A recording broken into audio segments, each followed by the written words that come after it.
Hi everyone, welcome to the Egg Whisperer Embryology Q&A. I'm super excited to have Dr. Carol Curchoe on today. She's going to join us here in a second.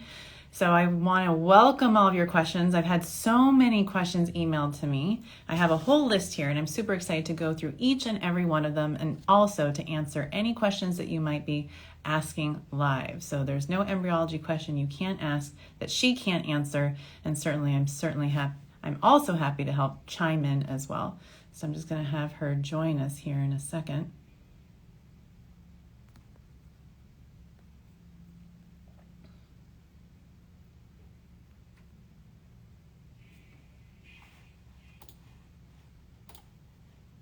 Just waiting for her to join.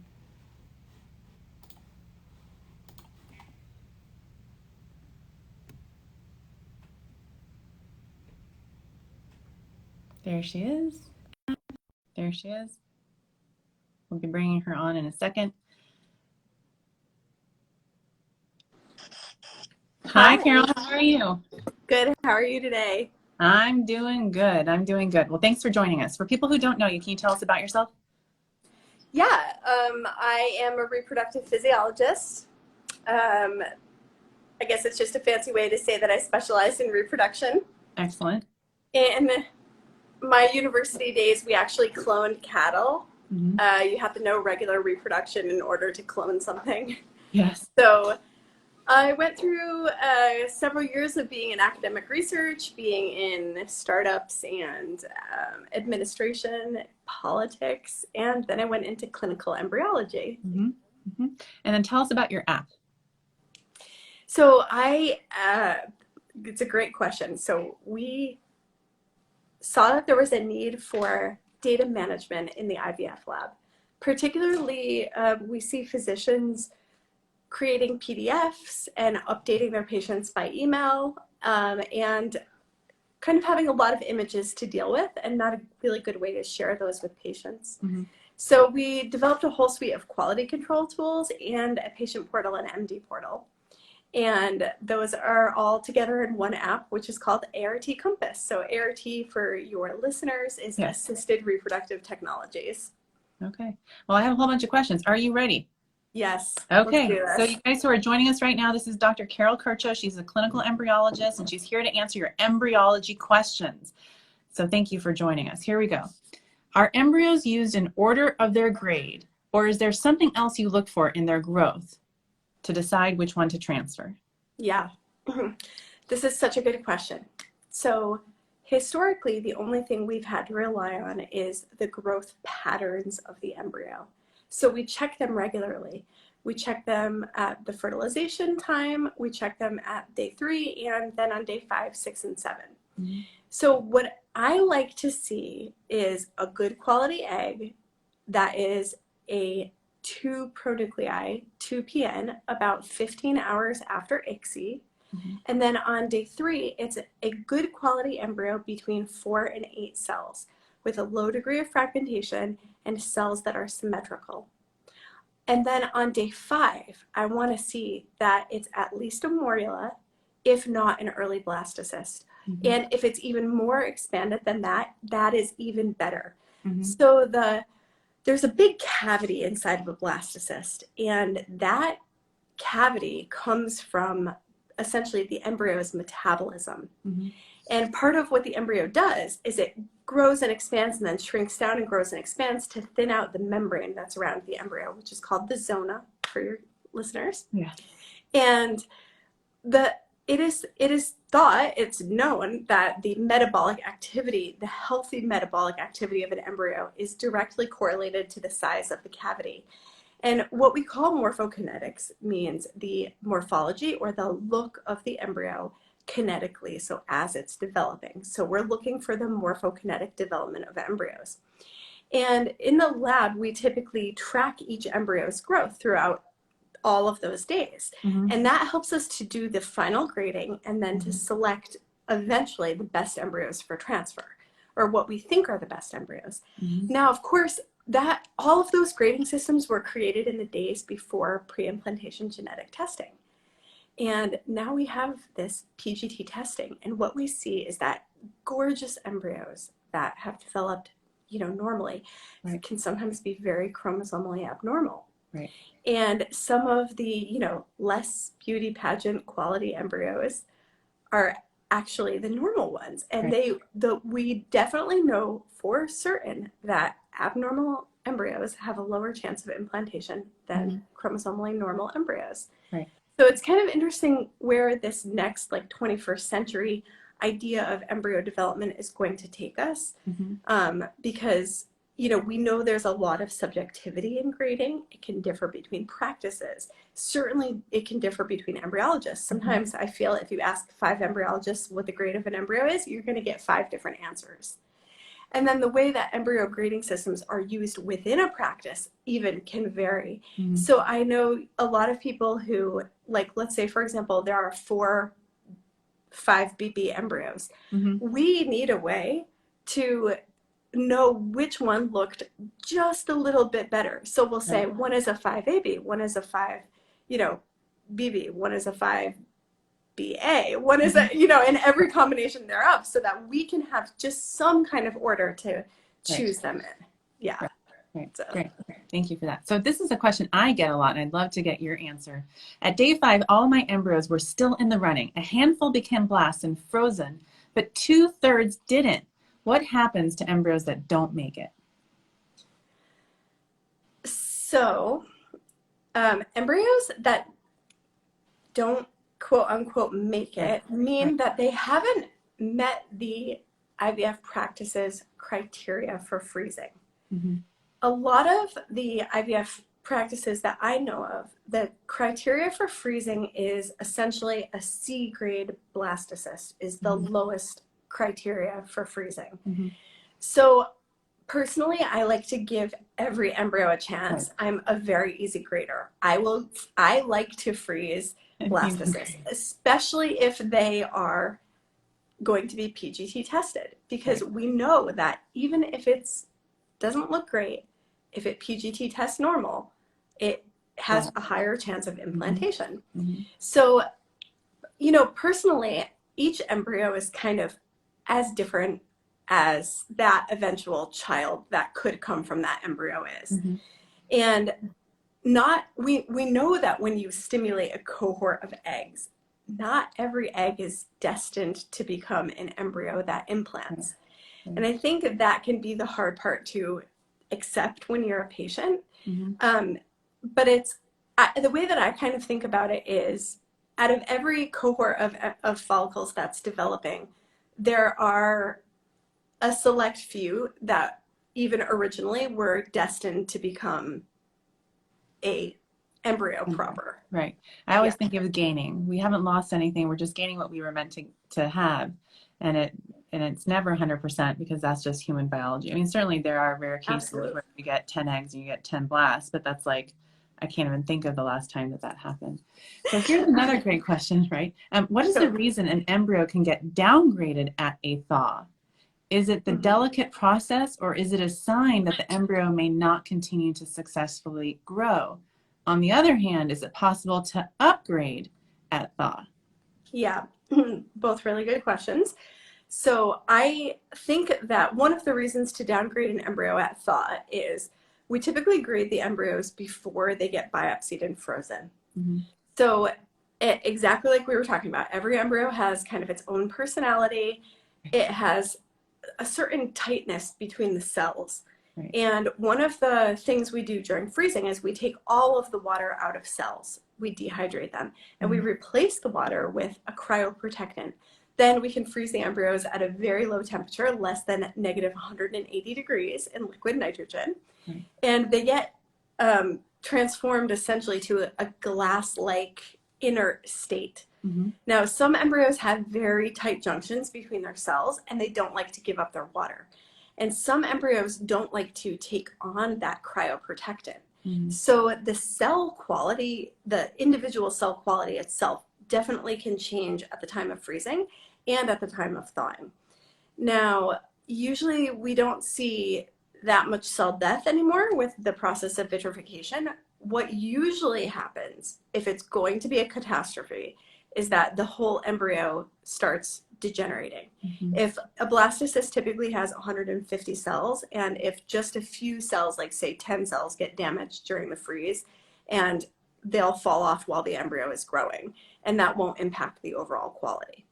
Now, can an embryo get upgraded after the time of thaw? It depends on how long the embryo is cultured for after thawing. So if you thaw a blastocyst and then let it grow for several hours, Mm-hmm. it could change quality. Now, I think one of the things that can be kind of confusing for people is when a blastocyst turns into a 6 Mm-hmm. on the Gardner scale. Right. That is a fully hatched embryo that does not have a zona around it. Right. And in typical embryo growth patterns, a 6 is going to happen naturally. The zona, the embryo is going to escape the zona naturally. If you have a 4 that suddenly becomes a 6 at the time of the thaw, that means that the embryo got pulled out of the zona either at biopsy or during the time of freezing, because it shrinks down and it sits inside the zona all crumpled up, and the zona doesn't really have water in it, so it doesn't dehydrate per se. So then you get kind of like a bag with a hole in it where the hatching was, and the embryo is shrunken down inside of it. So if it was a 4 and it suddenly became a 6, that is because it came out during a process in the lab. It did not grow from a 4 to a 6. Got it. I can almost 100% guarantee you, because you would need to grow it for almost 24 hours after. So if an embryo is downgraded after it's thawed, does that mean to you that something happened during that process of freezing and thawing that harmed the embryo, or is it a sign that the embryo quality is just bad? It's typically embryo quality. Got it. The freezing procedure now. Yeah, it's so stable. Exactly. 20 years ago, I think the freeze procedure was highly dependent on the operator. Mm-hmm. But now, once you've passed your initial period of learning how to do it, and it's almost like baking bread, right? It's you have the kitchen set up the way that you want it. Yes, it may have been hard to learn how to make a good loaf of bread in the beginning, but when you become an expert, you pretty much know that that bread is going to rise every single time. Got it. And it's kind of that same way with freezing embryos. So I got probably at least 3 or 4 questions about embryo glue, and I wish I had something. Oh. I wish I had an embryo stapler, a glue, a Velcro, something. It's a great what name is it? For what a product. is it? It is a great marketing tool. What is it? Does it work? Yeah. And I assume it makes all embryos stick, as the name implies. Does it really? So that's those are the questions. Yeah. So this is one of those things that's very hard to prove. So if you look on the internet right now, you're going to see that there's not very good lines of evidence. But there are, this is how I think of our patients or your patients or any patients that we work on. We are Olympic athletes here. Yeah. We are going to do anything to shave down our time so that when we are competing against other Olympic level athletes, I want to get you pregnant as fast as possible. So if there is any chance that we can take to be better than the industry standard, to, just, it's hard to say well, I would give this patient a better shot than this patient. If I think a product works, I want to use it on every single patient. So whether that's a good prognosis patient or a poor prognosis patient who's had multiple repeated implantation failures. So what is embryo glue? Embryo glue is basically a media that's enriched with a matrix protein, a glycoprotein called hyaluronin. And so the embryo and the endometrium need to have a good crosstalk. And there needs to be formed this matrix. And the human reproductive tract is rich in a protein called albumin. And so what the embryo glue does is it provides those matrix proteins.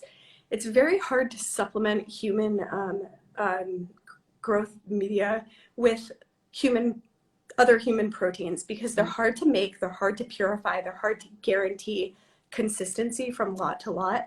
And so hyaluronin is one of those good proteins that's a little easier to work with than human albumin. So I like embryo glue.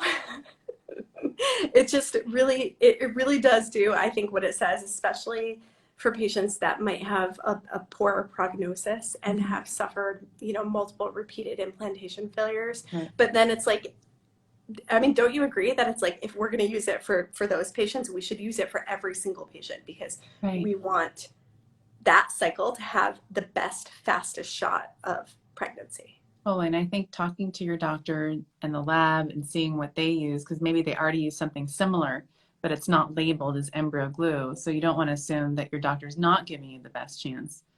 So that's absolutely right. Yeah. So Embryo Glue is kind of like the Coke. It's like the Coca-Cola. It's the name brand product. Exactly. Yes. But whoever came up with the name is brilliant. Okay. So here's I think that was David Gardner of the Gardner grading system himself. Nice. I'm impressed. Okay. So here's another question. I'm 44 years old, no children yet, stage 1 endometriosis, 1 fallopian tube, and I just did 4 rounds of IVF between February and June. Between the 4 rounds, 17 eggs were retrieved, 13 fertilized, 2 made blasts, both were abnormal. I'm now heading into my 5th round of IVF. Do you suggest that we still do PGT, or should we do a day 3 transfer? What do you think as an embryologist? Oh my gosh, this is such a question for a physician, right? For an REI. So what do you think? I am not that kind of doctor, right? And what do I think? That is just an opinion, what I think.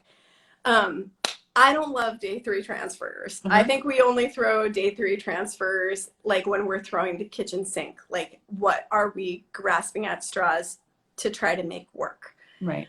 I really like to see embryos become a blastocyst, because I think a lot of embryos look great on day 3, which is why we used to do transfers at day 3, because we thought, oh, this is a great embryo. Right. But there's an event that happens at day 3. Which is the embryonic genome activation. So the embryo's own genome has to take over and start producing proteins. Up until day 3, the embryo is being supported by factors that were present in the mother's egg. And so now the question then would become, if I only have a few embryos, is it worth it to do PGT on my only 2 blastocysts?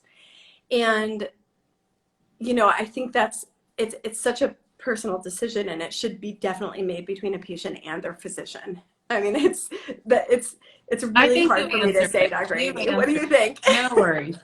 Yeah.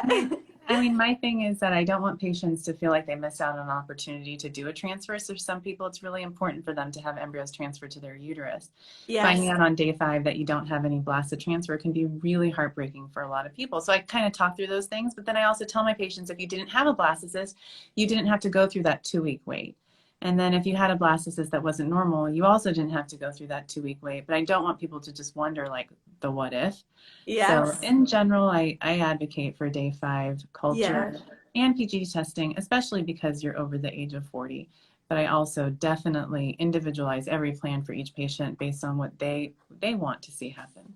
Absolutely. Okay. And so one of the things that I think too, typically if I see a lot of eggs and they are over 40, but there are a lot of eggs, so they're not suffering from DOR, is you're making blastocysts. Right. Keep going, because you are statistically likely at some point to get a normal blastocyst for transfer. Right. And then the other thing I think is they should definitely find out whether their lab or their IVF practice is reporting Mosaic embryos. Right? Always. Yeah. Always. Totally. The practice might not transfer mosaics, but they can certainly ship their embryos out to a practice that will. Right. Right. Always do a post F, I don't know what that is. A post IVF consult with your doctor and the genetic company that did your analysis, so you can get all the information. Make sure you have the reports. Put them in your binder, your IVF binder. Or into the ART Compass app. There you go, ART Compass app. So I have questions about mosaics coming up that were emailed to us, but here we go. Here's some more embryology questions. How do they grade embryos, and how well does grading correlate with outcomes? So outcome data is aggregated across a humongous number of data points. How relevant it is for each specific cycle, it's like the effect statistics can have when you have a ton of data is less relevant for each individual cycle. So yes, over, you know, hundreds of thousands of data points, embryo grading correlates to success. But it's kind of like when they give you your results for genetic testing and they say, well, you have a slight increased risk of XYZ. So you went from being a 1 in 1100 risk to being a 1 in 800 risk. How relevant is that actually to you in your life? That you know, I mean, I did that for like cardiovascular disease, I think. Right. And I went from like some very big number to some number that was also very big. And then I was like, well, I'm probably still going to have my glass of wine and my cheese at night and not really be so drastic on the cholesterol cutting as my doctor maybe would have hoped for me having that variant. But so yeah, I think overall embryo grading, you know, in a huge number of statistical data points does somewhat correlate. But more importantly, I think it's going to be the PGT status of that exact embryo and, you know, the diagnosis of the patient really. Yeah, and I think it's so frustrating for patients who haven't done PGT, who don't have the right counseling ahead of time. They think their embryos are perfect because they're AA quality, and when they don't stick, they think that somehow something, you know, they don't understand that embryos are not like diamonds just because they're beautiful on the outside and on the inside. When you scroll through the microscope, with the microscope, doesn't necessarily mean they have the right genetics to turn into a healthy pregnancy. Okay, here's another question. How do you decide between ICSI, PICSI, and Zymot? Okay. Or Zymot. How do you pronounce it? It's actually pronounced Zymot. You're right. Zymot. It has the umlauts over the O. So it is actually Zymot, but most people I know say Zymot. Yeah. So how do I choose? So I don't love PICSI. The PICSI dish is a thing. Again, it's kind of older technology. It was made based on the theory that sperm have to bind to this membrane protein around the egg, and the sperm that are binding to the membrane protein, which is stuck to the dish, can then be taken and used for ICSI. But in ICSI, we're putting the sperm directly into the egg anyway. Right. So whether it binds to the zona or not, the protein in the zona, it's kind of irrelevant. The most important thing for me is I'm looking at your sperm under a very high-powered microscope, and I want the ones that look normal and are highly motile. You could have totally abnormal sperm that have no motility or like a vaguely twitching tail stick to that protein on the PICSI dish. And I feel like I am not going to use that for ICSI. Right. You know, I mean, I really I want my own judgment at all the time. Right. Now, I actually also had people email me about DFI, sperm, Zymot, and something called MAX, which is kind of like a flow cytometry cell sorting for sperm. And so essentially the question is around sperm sorting technology in general. So most labs that I know use a gradient to process sperm, some kind of a gradient. So what the gradient does is it spins the sperm down through these like thick layers of starting thin and getting thicker and thicker layers of proteins, so that at the bottom you have the most highly motile normal sperm that there can be.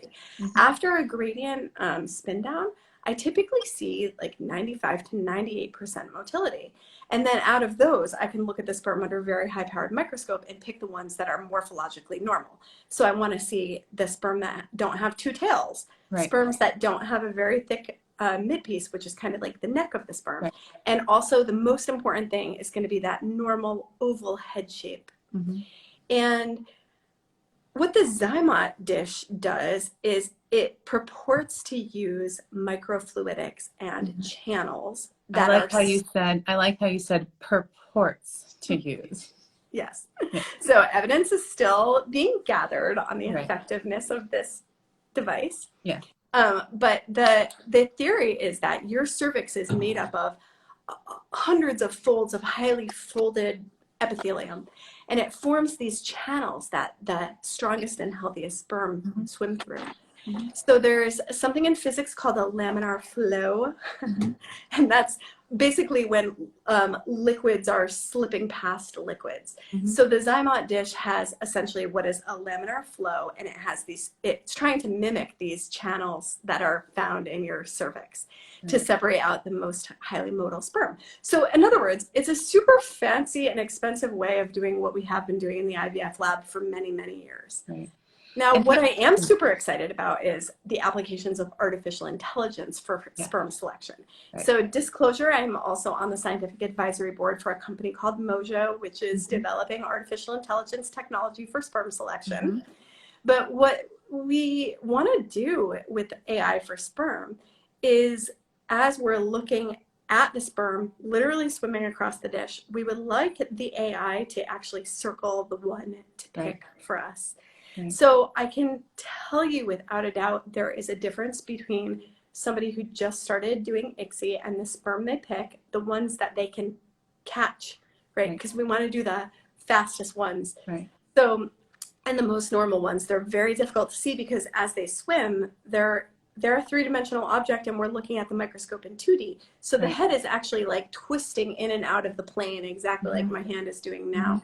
So you have to kind of stare at the sperm and watch as it moves in all directions to see whether it's normal or not. So as a junior embryologist, this can be very like tiring, very time consuming. It's like taking all of your brain power to look at this dish and try to focus on this sperm. And what would be amazing is if we could use artificial intelligence to help even the most experienced embryologists pick the best sperm. Right. And then have you ever used Zymot with PICSI? Like run the sperm through the Zymot microfluidic chip and then take that sperm, put it on a PICSI dish, and then pick the best looking sperm to then do ICSI. So I suppose there are people somewhere who have done that, but so all right, let me talk about this for a moment. Let me blow your mind with this. Let's do it. Sperm are made to die, right? They are made to undergo apoptosis. They are made to die. They, like, the head of the sperm contains a packet of enzymes, which is called the acrosome, surrounding the head of the sperm. And when you start bumping the sperm into the sides of walls of dishes and things like that, it can damage that membrane. And once that process of apoptosis starts, it is an irreversible process towards cell death. You can very easily make all the sperm in your sample die when you start to process it too much. And, you know, I've talked to a lot of embryologists who don't love doing any multiple processes on sperm, even multiple centrifugations. We try to keep it extremely to a minimum. And, you know, also because sperm are merely DNA missiles trying to get to their target, they have no protection mechanisms from reactive oxygen species. So it's that if you're asking me my opinion, it would be highly not advised to do that. I've done it before. I mean, you know, when you have I don't love it. I mean, when you have so I had a case where I think they did something like 4 IVF cycles before I met them, and there was a male factor, the DNA frag was high, and this is when Zymot had just come out, and I was like, let's be creative, let's see if this could work. It worked. I mean, that's my sample size of one doing something like that. But and you know, again, I think when you're throwing the kitchen sink and you're gonna try it, like okay, like I would not do it starting out of the gate. But yes, I totally agree. If you're at your wit's end, nothing is working, start throwing, you know, everything you possibly can. So I think I'd love to hear your perspective on this question. This is another one that was emailed us. Is how much does endometriosis affect egg quality from your perspective? When you look at the egg under a microscope, how does it look to you, and what do you think? So I don't see a huge difference in eggs from patients that have endometriosis, but I'm not always privy to the diagnosis of the patient because it's kept in a different part of the chart, which is more like in the clinical practice and doesn't really tend to make it to the IVF lab. But one of the things I think can happen is essentially cell death after you do the injection on those eggs. So in talking to a lot of people, I have noticed that there is a tendency to have a couple of eggs go atretic which means that they didn't survive the ICSI procedure in patients that have endometriosis. I have no idea whether that is, again, just a correlation or a causation. Right. But the only other thing I would say is that when you have a chocolate cyst in the ovary, that can be particularly bad for egg quality. Right. So typically the surgeon is going to put those tubes separately when they aspirate a cyst, and we're going to deal with them separately on the back end. Right. So if that's the case, if they're more fragile potentially when you do ICSI, if let's say you knew ahead of time that, you know, let's say the surgeon handed you some tubes full of fluid that looked like it was endometriotic fluid, would you maybe consider not doing ICSI in case like that, or no, you would still say ICSI would be fine? So I don't think we could tell from the follicular fluid. Well, sometimes it comes out brown. You know what I mean? You can tell. Yes. Okay. Yes. So in the case of the chocolate cyst, right?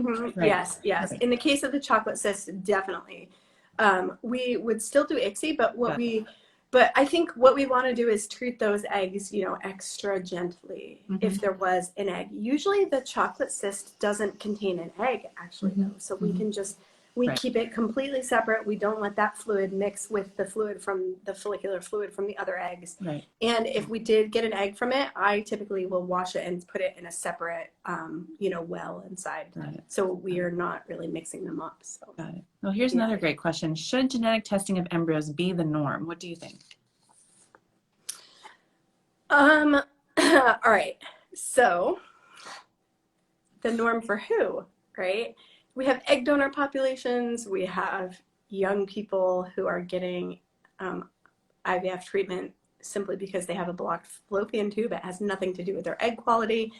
Egg quality is mostly correlated with age. Of course, it can also be correlated with lifestyle, environment, and all of those other things. So I think what people need to understand is a little bit of the genetics behind the embryo development, and that what happens when we do the injection. So we only want half of the chromosomes to come from the mother and the other half to come from the father. And in order to do cell division, you will copy the DNA and make the cell divide a bunch of times. And meiosis, that eggs and sperm undergo, is a particular type of cell division, which instead of just dividing it in half, you're actually going to divide it so that you essentially you have a quarter of the DNA. Right. So that then when it replicates, you have one half from the mother, and then you're also going to get one half from the father. So the last cell division that reduces the number of chromosomes in an egg does not actually happen until that egg is in the lab and we have injected a sperm cell into it. And so you have a whole bunch of different things that go along with it. It's one of the reasons why quality control in the IVF lab and keeping the environment as, you know, warm, humid, dark, comfortable, pH balanced as a human fallopian tube is, because if you're out of range on any of those parameters, there's a mechanical assembly inside of the eggs that does this chromosome splitting. It's called the spindle. And you can depolymerize the spindle apparatus, which means that it won't get put together the right way and pull the chromosomes apart the right way. And you can do that very easily if you let the eggs get too cool, for example, or the pH goes out of range, or a number of other things. So it should PGT testing be the norm for every patient? I think it should be tailored specifically to the patient. Perfect. Also taking into consideration that the PGT technology is not the only one. There's going to be other technologies in the future, again, particularly as we look toward artificial intelligence. We're already seeing that computers can look at the embryos and glean information from them that cannot be seen with the human eye. And it can actually rank embryos for transfer. And tell something about their chromosomal status based on their development. So that technology alone could be a really good option for people who are younger, who simply have blocked fallopian tubes, or are doing IVF for some reason other than egg quality and age. Perfect. Okay, thank you for that. Here's another question. I'm 35 years old. We just completed our retrieval. I got 15 eggs, 11 fertilized, 6 day 6 blasts that looked phenomenal according to our doctor and embryologist. But after PGT, all 6 abnormal. The only issues, it's devastating. The worst. The only issues we know, male factor infertility with a high DNA fragmentation of sperm. I have, looks like 21 hydroxylase deficiency, but normal ovulation and periods. My AMH is 5.3, no other issues detected. What caused our embryos to be abnormal? Could it be the 21 hydroxylase? What do you think? So my first instinct would be to say the DNA fragmentation index of that sperm. How old was that patient again? 35. 35, yeah. So young. There could be a common lifestyle factor between a partner who has a high DFI and his wife's or his partner's quality of her eggs. Maybe they drink a lot. Maybe there's some smoking. Right. Here in California, there's some smoking of many things.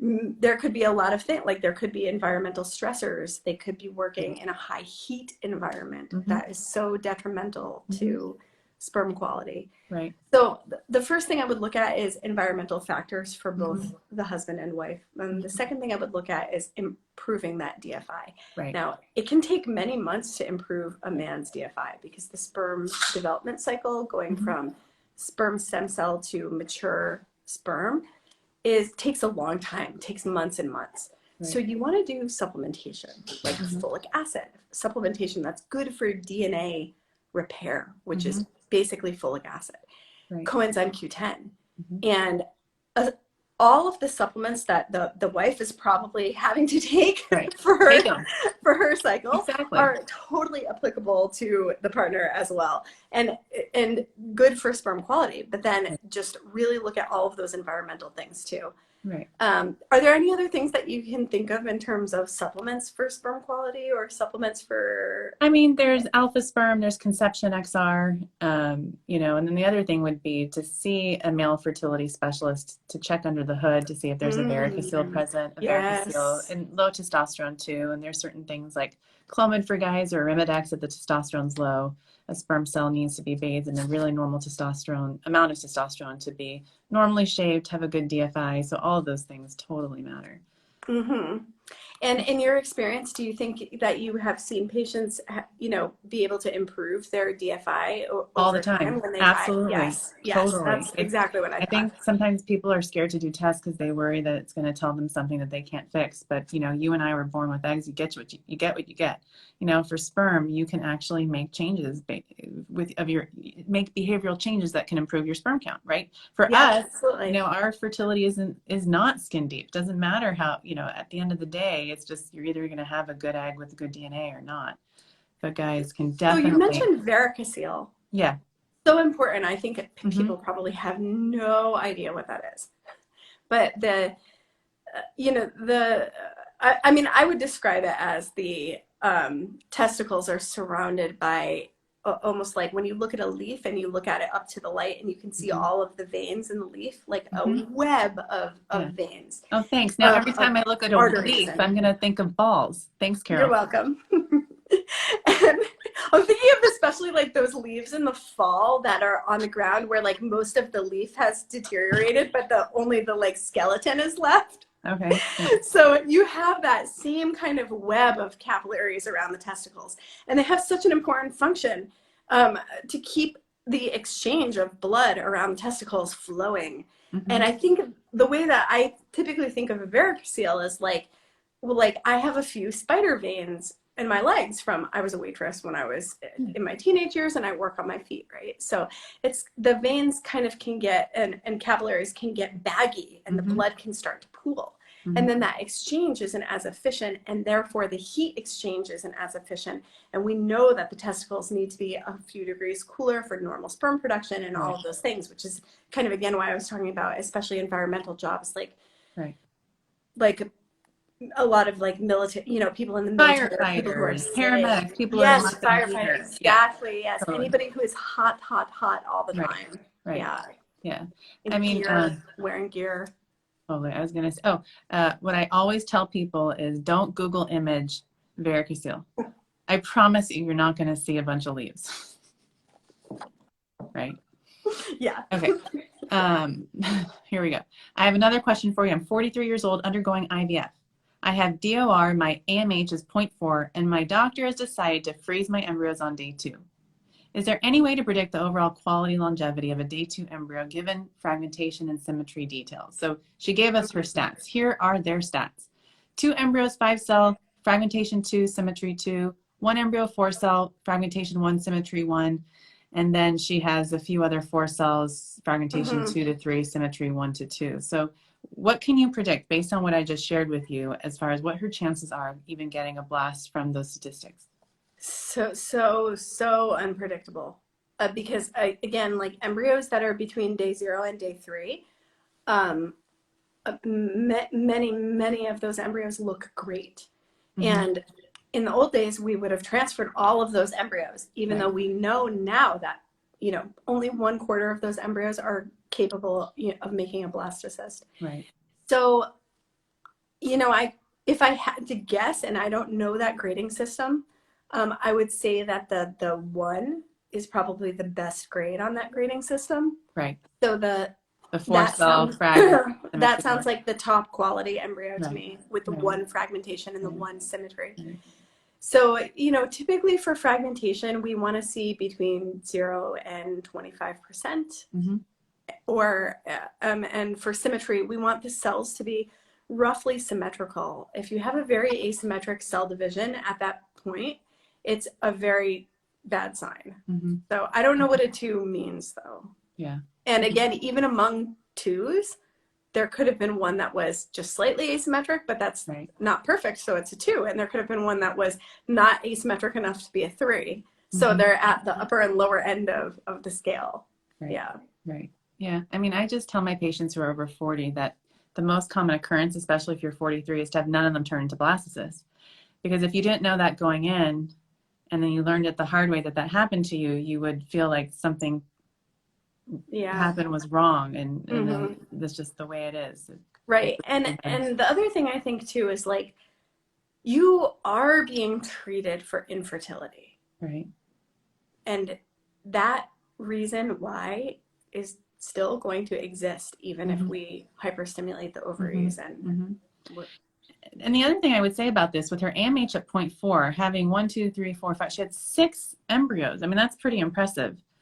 I mean, having 6 at 43 is also excellent. I always tell people, even if you get 1, that's great at 43. Okay, here's another question. I just did my egg retrieval yesterday. Today's report shows 5 eggs normally fertilized. That's great. 1 egg is actually already cleaving, and it's 3 cells. What does that mean? So that's the question. What does it mean that I already have a 3 cell? Yeah.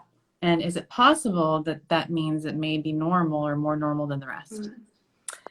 So embryos that are dividing too quickly, it's a fine line. It can actually, when we see embryos that are dividing too slow or too fast, those are both a bit of a red flag for us. Typically, we think the more cells, the better, and the faster developing embryos, the better. But then there's some sort of a tipping point where the embryo starts to exhibit more, I would almost say, like tumor-like or cancerous-like properties, where the genome is running out of control, replicating. So it's definitely just a very fine line. It can also depend kind of on, when they did the ICSI and then when they did the fertilization check, how many hours passed between the two of those. Right. Right. Sometimes you just missed it, and then you did a late FERT check and it's already cleaving. Right. Exactly. So. Okay. I have one last question that was emailed, and I want us to have time. We're almost running out for all our chatted questions. So here we go. I'm 35 years old, did my first round of IVF in June. We sent 4 embryos for testing. 1 came back normal, 2 high mosaics, and 1 was low mosaic for chromosome 8. The lab said it's my doctor's discretion whether or not to transfer the low mosaic. My doctor has never transferred a low mosaic that has led to pregnancy. What is your take? To transfer or not? So obviously transfer the normal embryos first. Right, right. And then if those transfers don't work and it really comes down to it, you consider transferring the low mosaic first. There's a group on Facebook called My Beautiful Mosaic Baby. It has thousands of members in it from people who have transferred mosaic embryos. Mm-hmm. I personally don't think we know enough about the science at this point. I sometimes tend to wonder if in certain populations, the mosaic embryos might be more the norm than like the normal embryos. Right. Again, we're looking at the trophectoderm when we do the biopsy, and there's a good correlation between the trophectoderm when it's fully abnormal and the inner cell mass, because that is thought to be an error of the meiotic division of the embryo. So that would be like the division that happens after we inject the sperm cell and the chromosomes of the egg itself need to divide. Right. Then every cell that comes after that is going to be abnormal. But these mosaic embryos are thought to be the error of an error of mitosis, the mitotic division that happens after the cells of the embryo themselves start dividing. So when you are getting PGT testing done, you can sort of think of your embryo as something that looks a bit like a soccer ball. It can have white spots, it can have black spots, and the biopsy can be taken from the black spot only or from the white spot only, which means that PGT testing does have a false negative and a false positive rate. Or it can be taken from that area in between. And, it can be slightly more to one side or the other. So if you have a mosaic embryo, I more fall on the side of I want to give every embryo a shot at transfer. Yeah.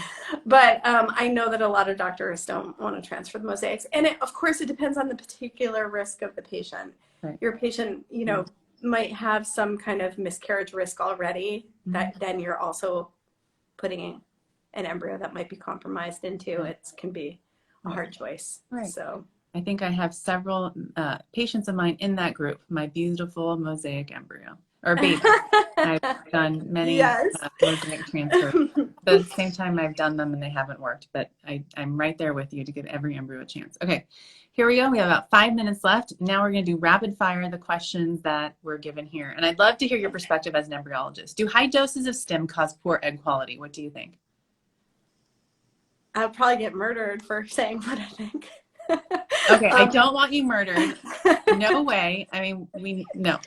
Yeah. So I mean, let me just let me like back off of my personal opinion and let me just talk about what it has been shown in the literature. Okay. Well, you have 30 seconds because we have so many kind of questions. Go. I think it's being more evidence is accumulating more and more that the stimulation can directly impact the egg quality, and high levels of gonadotropins can be detrimental to egg quality. Right. Is that diplomatic enough? It's perfect. Good. What are success rates for day 5 versus day 6 embryos? Is there a difference? Essentially the same. The big difference happens between day 5, 6, and day 7. Agreed. What happens when embryos are transferred between clinics? So it's like you made embryos here and you move them there. Is that risky? Yeah, there's some amount of risk that can happen in embryo transfer. I recommend using a company like Cryoport that is a specialist in shipping human tissues and ensures their human tissue sample shipping. So I've heard horror stories of people opening the doors, of the cap getting opened by security at the airport. You do not want to take your chances on that. Like, use a specialist who specializes in shipping human tissue. Great advice. Okay, I froze my eggs 13 years ago using slow freezing process. Do you think they're still good? Yes, slow freezing was a great technique. Okay. Someone's asking, does retinol use on your face affect egg quality or embryo quality? And I'll say no. So we'll go on to the next question. Can you explain? Oh, I love this. Assisted hatching. Go. You have 1 minute. Okay, so assisted hatching can happen on one of 2 time points, on day 3 or on day 5. Or after after the thaw of the embryo. So assisted hatching on day 3 is meant so that when the embryo starts growing, some cells grow out of that hole and we can clip them off and take them for the biopsy.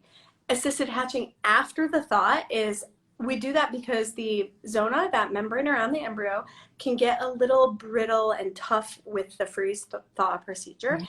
And the embryo has to escape the zona to implant in your uterus. So we do the assisted hatching to help the embryo break free of that zona.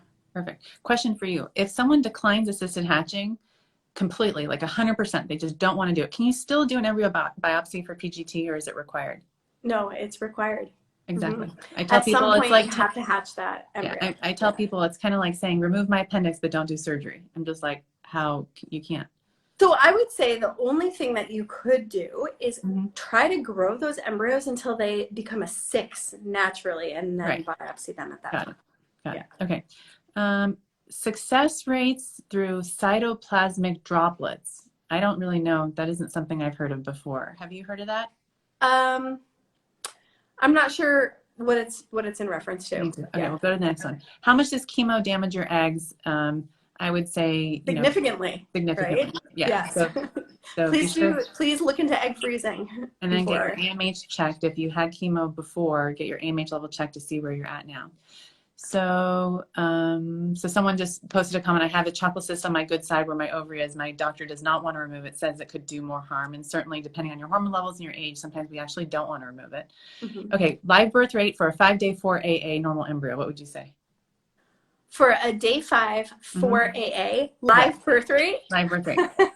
It's high. But again, it also depends on the uterus that it's getting transferred into. So it's high for certain age groups. Yeah, I'd say probably 85% would be. Yeah, I would too. Well, okay, another question. Could I use my brother's sperm if I were to use an egg donor so I can carry my family genes along? Yes. Yes. Absolutely. Absolutely. What do you think about acupuncture? Love it. Can Clomid help someone with endometriosis conceive? I don't use Clomid. I use Femera, because Clomid can increase estrogen levels and worsen endometriosis, especially if you have that diagnosis. I'm glad you're answering the physician questions. I'm like, I don't know about that. Okay. And someone saying, get me more info on too much stem and egg quality. How do I talk to my doctor about this? And the way I would talk to your doctor about this and say, what other protocol options do I have? Do I need this amount of stem to get the number of eggs that you're getting from me? Because we do know that more stem doesn't mean more eggs. So, there might be some compromise there. There's a magic window. We really want like 10, 12, 15 eggs. We do not want 30 eggs. I do not want 30 eggs. Don't give me 30 eggs. Don't give me 30 eggs. Don't give me 30 eggs. Give me 12. Yes. And then someone's sharing, I get my embryos PGT tested and I still miscarry. And I would say, look at the cavity, do implantation testing, do an autoimmune workup. Look at the cavity again. Blood clotting factors. Look at the sperm, thrombophilia, absolutely. Look at clotting issues. I actually created a system, I call it the ANGEL system, or ANGEL approach to care for patients who have that issue. It's anatomy, nutrition, genetics, endocrine issues, and lifestyle. So, and I hope that helps. Can I put you on the spot and ask you a question, Dr. Amy? Absolutely. We still have time. Instagram's not kicking us off quite yet. Go for it. What do you think of the diagnosis of unexplained infertility? That there ain't no Is that real? thing. No, there's no such thing as unexplained. This means no one explained it to you. So there are always reasons. And yes, if somebody's saying best doctor ever, I agree. No, you're very sweet. So it's like if you're 43 and you're like, I have unexplained, I'm like, you just told me what your explanation is. Oh, my sperm count's low and I was told it was unexplained. I'm like, you just told me what the explanation is, right? And I feel like we sugarcoat things too much. We don't want to hurt feelings. And it's not that doctors are intentionally trying to mislead people. I just don't know what the reason is to give people that explanation of unexplained. And that's where the Tushy method comes in, Ball's method comes in, and all the other things that I talk about as far as like age and the importance of getting your levels checked early on, and then my Egg Whisperer golden rules. And thank you guys for joining us today. Here's one more question. I had a daughter at 36. I'm trying again at 41 with IVF. We did 1 cycle, 7 eggs retrieved, 1 only tested but abnormal. Should I try again? And I think you and I would agree. The answer is yes. Yes. And someone's saying, come to San Diego and be my doctor. I would love to. I love San Diego. It's my grandmother, my mother's mother lives there. I'll be your embryologist, Dr. Amy. That would be really We'll go fun. take a trip. We would have a blast. And then we would have a blast. Yeah, my favorite quotes from this live Q&A was, sperm are destined to die. Yes. And testicles are like leaves. I'll be here all week. I know. I love it. Okay, you guys. Well, thank you for joining. We've been on for almost an hour. Thank you for chatting. I mean, Instagram's not kicking us off, which is so rare. Usually I get the like 1 minute and you're being kicked off. So it's so fun to have you on. I know we have so much more to talk about. I had a whole other list of things that I wanted to talk to you about. Will you come back on another time for us to get to those too? Yes, of course. I think Awesome. one of the things that patients want to know about is how do they know whether the IVF lab is good quality or not? Right, right. You know, and I think I'm wondering if your listeners, the people who've joined right now, have the same question or if they have any more questions. Yeah, well, we'll bring you on. Maybe you're free next week. We'll have you come on I and talk probably about will it. be. Okay, cool. Well, thank you. Have a great night. Thank you for Thank your you. You time. too. Thanks. And everyone else, if Thank you're you. watching, join me tomorrow. I'm doing Ask the Egg Whisperer. You can email your questions and I'll take all your fertility questions, just me and you. Okay, bye, Carol. See you soon. Bye. Bye. Bye.